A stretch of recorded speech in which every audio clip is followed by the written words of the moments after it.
mencintai dzurriyyah Nabi adalah kewajiban, dan sebetulnya begitu mudah. Jangankan kok dzurriyyah Nabi, umat Nabi saja kalau kita sadar itu umat Nabi, kita susah berbuat zalim kepada umat Nabi, apalagi jika itu adalah dzurriyyah Nabi sallallahu alaihi wasallam. Ada masalah dzurriyyah Nabi, dikatakan al-mu'minuna musaddaquna bi ansabihim. Ulama mengatakan sekelompok orang itu kalau sudah mengatakan nasabnya kepada orang tuanya dipercaya. Anda jangan suka ngutak-ngatik siapapun, apalagi ini kisah nasab masa lalu. Ini adalah akhlak adabnya, itu adalah seperti itu. Jadi apa, kalau kita mencari celah, oh mungkin begini, mungkin begini, ini bahaya sekali. Bahkan dikatakan para imam mengatakan kalau ada sekelompok orang Anda mendengar, mengetahui dari keluarganya mengatakan bahasanya dia punya nasab pada Rasulullah, cukup Anda percayai, selesai. Dan itu tidak harus sampai derajat 100%, karena 100% itu gimana sih mempercayai nasab 100%? Kecuali Anda lihat waktu hubungan suami istrinya, waktu kelahirannya. Semua orang kalau bicara tentang mungkin, naudzubillah, itu bahaya sekali. Mungkin dia istrinya keluar sama laki-laki lain, mungkin naudzubillah, bahaya orang utaati nasab itu. Ini secara umum segala nasab. Kalau satu kelompok yang menisbatkan bahasanya dia punya nasab kepada orang tertentu, Anda tidak berhak untuk otak-atik. Ini siapapun nasab ke siapapun, apalagi kepada baginda Nabi sallallahu alaihi wasallam. Kalau sudah nasab di atas, gak ada istilahnya 100%, makna 100%. Apa sih makna 100%? Musaddaqun, dipercaya. Saya ini sebuah keluarga mengatakan saya punya nasab kepada Sayyidina Abu Bakar Siddiq. Alhamdulillah. Saya punya kepada Rasulullah. Oke. Sampai di sini. Adapun terjadinya perdebatan, wallah alam, saya tidak ingin masuk ke dalamnya, sebab karena namanya berdebatan itu biasanya yang tulus-tulus, yang nggak tulus, wallah alam, saya tidak ikut ke sana. Yang jelas kami ini rambu-rambu, ini dimanapun, kalau Anda pergi ke negeri manapun, negeri manapun, jika ada sekelompok atau keluarga yang sudah masyhur di tempat tersebut lalu mengatakan saya punya nasab kepada sana, musaddaquna bi ansabi, cukup sampai di situ. Ini ilmunya. Adapun masalah urusan-urusan menentukan menetapkan nasab dengan selain daripada ini namanya istifadhah. Di kampung itu sudah didengar ini nasabnya ke sana, selesai. Ada masalah yang lain-lainnya, Anda tidak suka masalah qiyafah, masalah DNA dan sebagainya. Itu bisa saja digunakan, tapi dalam keadaan tertentu. Ada pada zaman dulu namanya qiyafah. Mungkin zaman sekarang ada DNA misalnya. DNA itu memang ilmiah, tepat, benar. Tentunya dengan catatan yang menjalankan orangnya jujur, tidak akan dirubah, ada itu. Tapi itu kapan diberlakukan? Para ulama memberlakukan hal-hal seperti itu. Qiyafah itu misalnya di antara persengketaan. Contoh, ada dua orang melahirkan, ibu ditaruh di tempat bayi, rupanya susternya lupa, ketuker, sama-sama putih. Aduh kacau nih, anak yang mana ini? Ketuker. Akhirnya semuanya pengen anakku yang mana, untuk ngetes pakai DNA supaya ketahuan mana anaknya. Atau orang direbutkan nasabnya, ini direbut nasabnya ini di sini, kira-kira menetapkan nasabnya siapa? Bukan ngotak-atik nasab yang sudah ada, bukan. DNA adalah masalah ilmiah, jangan diingkari, itu masalah ilmiah. Cuman untuk apa? Di dalam dunia syariat ada namanya pernikahan yang syah. Selagi pernikahan sah sudah cukup. Bahkan kalau ada orang datang, ini adalah anakku, nggak usah kita punya kapan nikah, istrimu siapa, nggak perlu. Cukup dia mengatakan ini anakku, kita percaya, selesai. Selagi akal tidak mengingkarinya. Misalnya ada orang ngaku itu anakku, dia lebih tua, kan bohong. Sederhana sebetulnya. Makanya perdebatan yang panjang itu bagi kami adalah unik. Ngapain harus semacam itu? Dari dua belah pihak sampaikan, diam, sudah selesai, jangan dibahas. Umat jadi bingung. Dan saya tidak mengerti apakah omongan kami nanti dibilang, terserah Anda mau bilang saya tidak mengerti dan sebagainya. Saya bukan urusan dengan Anda yang mengatakan saya tidak mengerti. Akan tapi saya punya kewajiban bahwasanya jika Anda mengatakan bahwasanya saya ada anaknya keluarga itu, saya cukup percaya, tidak usah saya cari manakah aktemu, tidak perlu. Cukup, selesai. Sampai di sini wahai hamba Allah. Ingat, dzurriyyah Nabi sallallahu alaihi wasallam agung. Dzurriyyah Nabi Muhammad adalah mulia.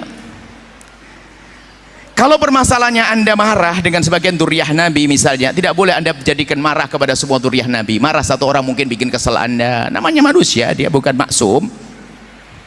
Anggap saja kalau ada anak-anak Anda yang bandel, masa Anda sembelih? Kan enggak. Ya perlu dikasih sayang yang sederhana. Mohon maaf kepada semua yang berselisih paham dari dua pihak kelompok. Ini kebetulan pertanyaan ini baru sekarang. Saya tidak pernah membongkar masalah ini kecuali ditanyakan begini.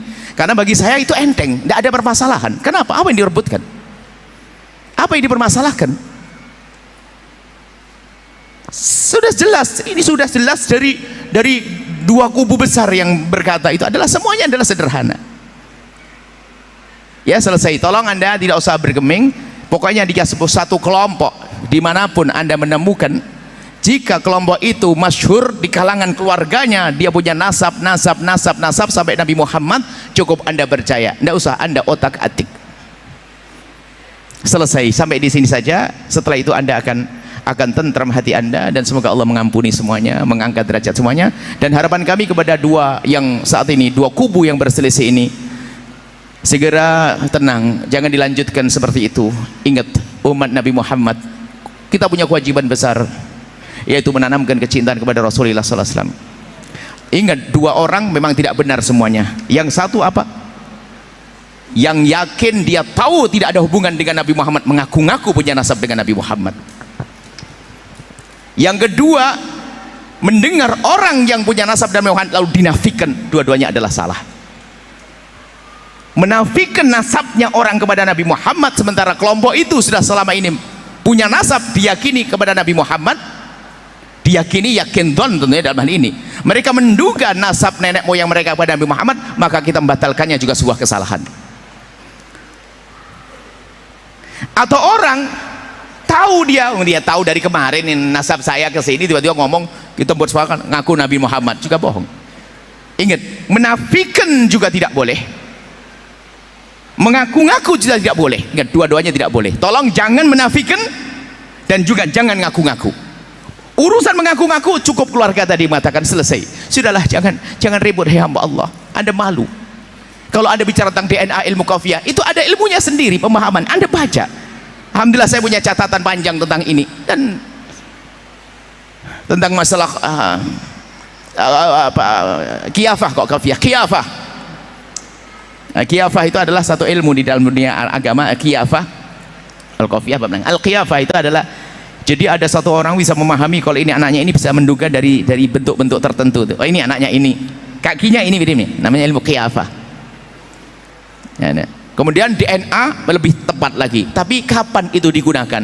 Bukan Anda yang sudah tahu bapaknya ini langsung, Pak ini kayaknya saya ragu ente anaknya bapak ini, coba saya ke DNA. Oh ini kurang ajar namanya.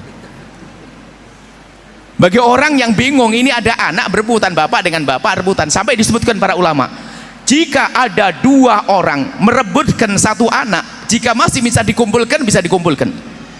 Gambaran fikihnya luas. Contohnya gimana? Satu orang mengakui itu anakku ngaku ya, bukan menafikan.